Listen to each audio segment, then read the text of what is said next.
Her name is Emberlyn, but we all call her Peanut. With permission from Mom, Michelle Miller shows off her 3 former foster kids as if they were her own. I cared about them a lot, so I wanted the best for them. It was frustrating because I couldn't just go out and find a place. What she's referring to was the hunt to find childcare, since they were all below kindergarten age. It was an agonizing, long process. Some facilities had no availability, some had wait lists with indeterminate ends, and if they did have availability, it wasn't for all 3 kids. Pandemic protocols also hindered the search. Not only could we not see a lot of the classrooms, but then we couldn't even meet the teacher. So it was kind of an uncomfortable feeling, but you have to have childcare. You have to. So we just kept trying and trying. Michelle eventually lucked out, but according to the executive director of the Oklahoma Childcare Resource and Referral Association, her struggle is one that's shared. The lack of options are what some say are holding back parents from re-entering the workforce. We've seen it across the entire state. We've seen it across the entire country. In a report released in September by the U.S. Department of the Treasury, about half the country is in a childcare desert, defined by at least 3 children for every 1 open daycare spot.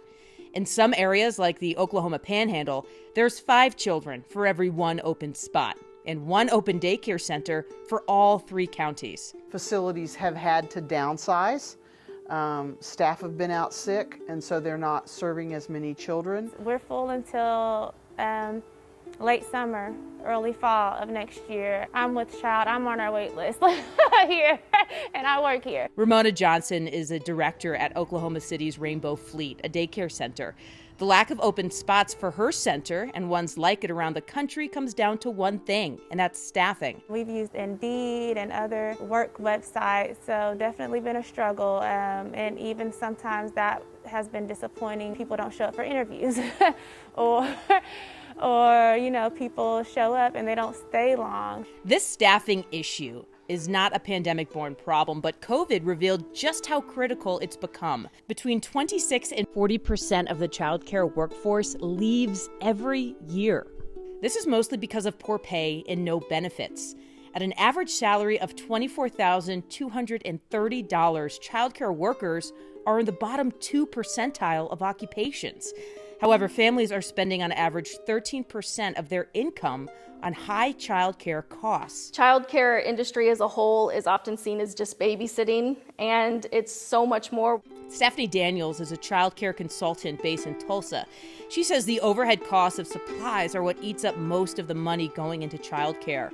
With how things are trending, she says some intervention must happen. There needs to be a public investment of some kind to really help sustain this workforce. There's help written into Biden's current Build Back Better plan.